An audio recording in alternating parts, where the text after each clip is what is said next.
Okay, not the best photograph, but stick with me. It's worth it.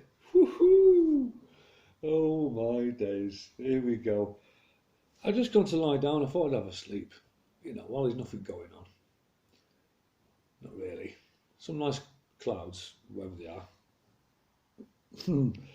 um, and then I rang my friend a few days ago and I told him that what potentially could happen and that he's living 1 foot below sea level. And oddly enough, he went out a few days later and he met 5 people randomly who were all kind of like was saying what I was saying. It freaked him out a little bit. And I've been telling him what's going on. He's not listening, even though what I'm about to tell you. But that's fine. It's up to him. Okay, what we got here? And I've been to this garden, so I know it. I've sat right here on this patio here. This is the patio door, which he didn't open. I was begging him, shouting at him, open the fucking door. Anyway, so while he's on the telephone to me, and I'm having a go at him, I threatened to come around there and slap him. So what's it going to take for you to listen? This is what I said. What's it going to take for you to listen to what I'm saying? What will it take? Well, he turned around and he said, fuck me. He said his 2 sons. I was like, what? I said, take a picture. 1 son, 2 son. 1 son, 2 son. 2 son, Arizona. And you're probably saying, well, this is a bungalow roof here. Bungalow roof. It's a pyramid, okay? It's like Giza pyramid. Look at that. That is a bungalow roof because I know it. There's a bare tree. You see? Got no leaves on it.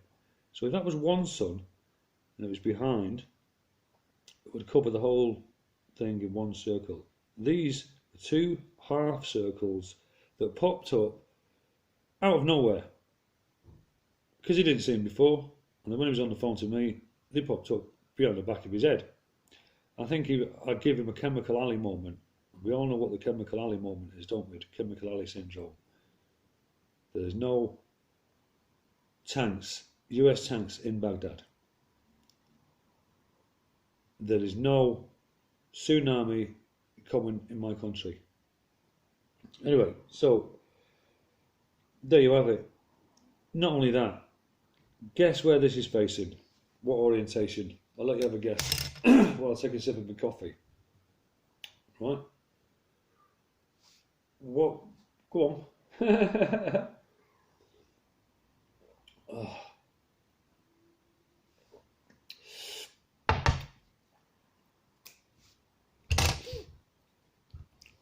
No? Anybody yet? Okay, I'll tell you. This garden is south facing, completely south facing. In fact, I've been there, it's his house, he knows it, he's lived there for a long time. Normally, the sun rises over there and sets over there. That being the west, that being the east. This is the south, directly in the south. 2 suns appeared out of nowhere and then disappeared again. Well, they did and they didn't. Now you imagine yourself stood on Earth and the horizon moves. You know the motion, what we're talking about, yeah? So there you go. Proof. Well, it's proof of 2 suns anyway. It's just dropped down in the south. I don't know what time it is, whatever time this is. Unbelievable. I was talking to Eric last night, not talking to him, he was on his live chat, and I mentioned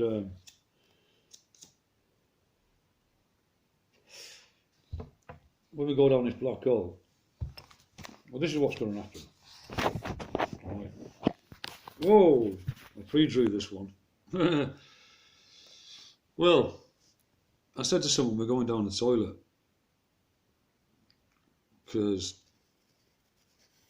Give me spirals like that in it. Yeah. It goes down the sink. You imagine this on a macro level. We're a tiny dot there. There's loads of other galaxies there. And we're going down there, basically. To there. And the way we're going to get there is, you know, an ice skater, she spins around. She puts her arms out, which are the two inertia points, which keeps it nice and steady. Yeah? Nice and steady. Okay? So say there's 2 planets, say there's the Earth or the Sun, whatever you want, whichever two you want. And she's spinning around with two inertia points. Well, if you bring those 2 points together, what happens? She spins round, what seems like forever. You know what I mean?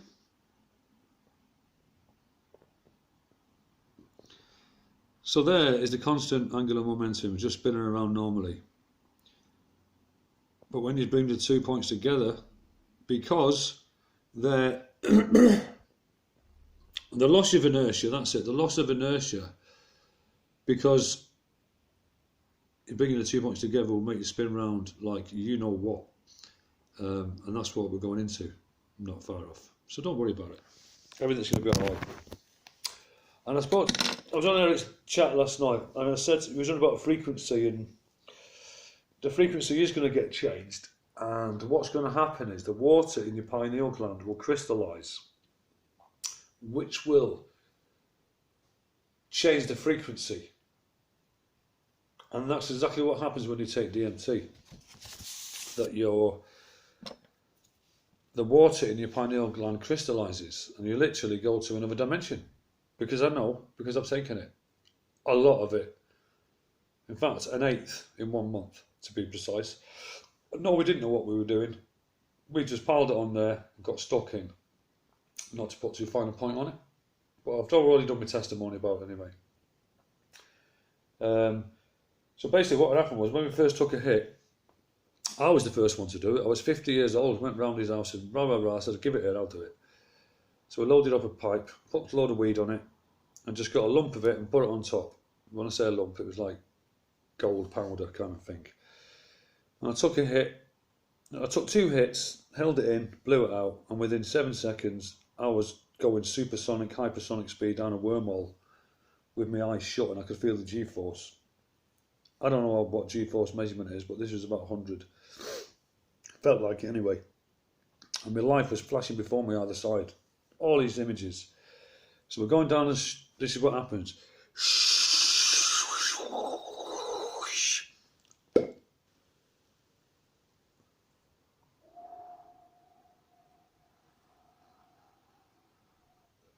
Completely different frequency. It felt like someone had sucked all the air out of the room and you're completely somewhere else with visuals or fractals and all kinds of things. But the main thing was the frequency change, which was quite profound. It was blatantly obvious, and obviously because the water in the pineal gland had crystallised. And I went to several different dimensions during my DMT experience. One was a checkerboard room, which wasn't very pleasant, I can tell you now. In fact, it was terrifying, traumatic even. Another time, I flew over the Valley of Death, and beneath me was a valley of skeletons. It was all black, all skeletons. And I went to see somebody else. And this person terrified me more than anything I'd ever seen in a checkerboard floor. I might as well tell you, because this is true, if it's under my testimony, this is what I've seen. So don't forget, I took a lot over a long period of time. So this particular time, I think I may have been in the checker room, I don't know. But anyway, I got took by the arm and I'm flying. And there's a woman, she's with me. Can't see her. I'm aware of her presence and I can hear her talking to me. Telepathically, obviously. And I'm flying over this vast expanse of a valley of skeletons. And it was all black. Everything was black. You just make out the skeletons, but it's obvious what it was. And I thought, oh, look at them down there. And I said to her, can we fly in between them? Just so I can have a closer look. And she just laughed at me. She must have thought it was nuts, because that's supposed to terrify you. Next minute, whoosh, just like that, boom. I'm in front of Jesus Christ. Now the image I've got, yes, it is of the image that's probably been preconditioned in my brain. The one that you've all got, I would imagine, or some people, I don't know. But it was an image of Christ that I recognised. And next to him was a door, and it was slightly open, not a full open, I'd probably say about a third open, and it was dark in there. And he looked at me, and I never felt so terrified in all my life. I swear to you now. And I looked at him and I could tell he was looking straight through me. And I had a funny feeling he could know what I was thinking and he could look straight through me. And I've never been so terrified in all my life. Anyway, I didn't want to die because I wasn't having a near-death experience, even though I was. Because I wanted to get back to my daughter. Anyway, I sat up and I stared at my friend for about 15 minutes with my eyes the size of tennis balls without saying a word. And him just laughing at me. And then when I came round, I said, well, you won't be laughing when it happens to you. 2 days later, it happened to him, and he came back round and he went, it's all about love, man, it's all about love. And this guy is 6'5", ex-gangster, and he doesn't talk about love. So they just add that on there. But so when I get to this frequency, at least I'm going to recognise it. And that's a bonus, even though I cheated. You know what I mean? But anyway, time's running out now, as in my video. Not our time, by the way. So there you go. More proof. 2 sons. Eric's going to love that.